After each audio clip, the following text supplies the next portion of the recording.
जय हिंद। आज हम बात करेंगे कक्षा 10 के सामाजिक विज्ञान के महत्वपूर्ण प्रश्नों के बारे में जो कि बोर्ड एग्जाम में बार बार पूछे जाते हैं। दोस्तों, सामाजिक विज्ञान में कुल 22 अध्याय हैं और इन 22 अध्यायों में से हमने केवल 32 प्रश्नों का चयन किया है जो कि चारों सब्जेक्ट से हैं। जियोग्राफी, हिस्ट्री, पॉलिटी और इकोनॉमिक्स, ये चारों के 32 क्वेश्चन हैं। यदि आप इनको तैयार कर लेते हैं तो आपके पेपर आसानी से हो जाएंगे। तो पहले प्रश्न पर बात करते हैं। हमारा पहला प्रश्न है दोस्तों आज का, जर्मनी का एकीकरण। तो जर्मनी के एकीकरण के बारे में लिखना होगा, ये लॉन्ग क्वेश्चन में आता है। दूसरा प्रश्न है 1789 की फ्रांसीसी क्रांति के कारण और उनके प्रभाव। ये भी प्रश्न बार बार पेपर में पूछा गया है। अगला, इटली का एकीकरण। इटली का एकीकरण या जर्मनी का एकीकरण, दोनों में से कोई एक ही पेपर में आएगा, तो आप दोनों में से किसी एक को तैयार कर लीजिए। अगला प्रश्न है महात्मा गांधी जी के सत्याग्रह पर निबंध लिखिए। अगला प्रश्न है महात्मा गांधी जी द्वारा चलाए गए असहयोग आंदोलन के कारण एवं प्रभाव लिखिए। अगला प्रश्न है महामंदी के कारणों को लिखिए और 19वीं शताब्दी में अंतर्राष्ट्रीय द्वारा बताए गए 3 प्रकार के प्रवाहों की व्याख्या कीजिए। अगला प्रश्न है हमारा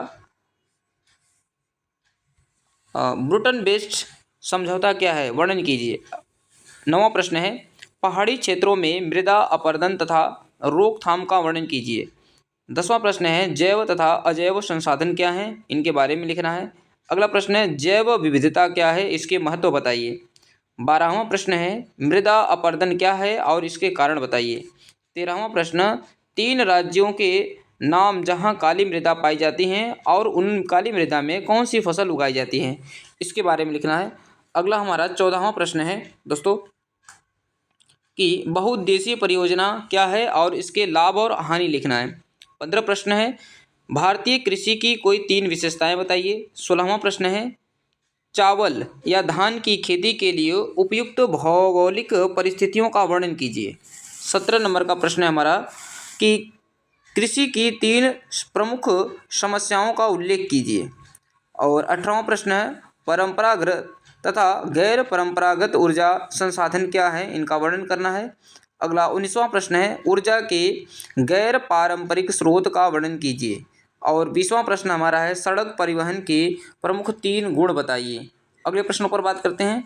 अगला प्रश्न हमारा है कि सड़क परिवहन तथा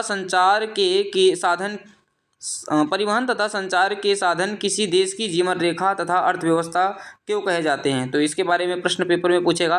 गठबंधन सरकार से आप क्या समझते हैं, ये आएगा। अगला है संघवाद क्या है, इसकी प्रमुख विशेषताएं लिखिए। और 24 नंबर का प्रश्न है 1992 के संविधान संशोधन के पहले और बाद के स्थानीय शासन के 2 अंतर लिखिए। 25वां प्रश्न है भारत के विधायिकाओं में महिलाओं के प्रतिनिधित्व की स्थिति क्या है।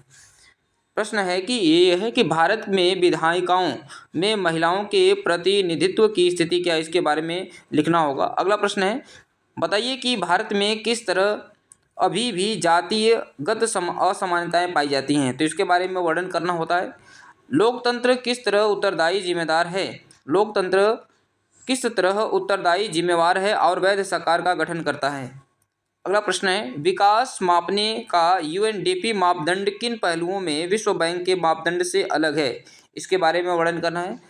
29वां प्रश्न है लोकतंत्र के सम्मुख 5 चुनौतियों का वर्णन कीजिए कि लोकतंत्र के सामने कौन सी 5 चुनौतियां होती हैं, उनके बारे में आपका लिखना है। और अगला प्रश्न हमारा है कि संगठित कार्य से आप क्या समझते हैं, या संगठित क्षेत्र के बारे में पेपर में आता है। संगठित कार्य क्या समझते हैं और संगठित क्षेत्रों का वर्णन कीजिए। और वैश्वीकरण से आप क्या समझते हैं, तो इसके बारे में भी लिखना है। और ऐसे कारकों की चर्चा करें जिसमें उपभोक्ता का शोषण होता है। तो कुल दोस्तों ये हमारे 32 प्रश्न थे और यदि आप इन 32 प्रश्नों को तैयार कर लेते हैं तो आपका सोशल साइंस के प्रश्न अच्छी तरीके से हो जाएंगे। तो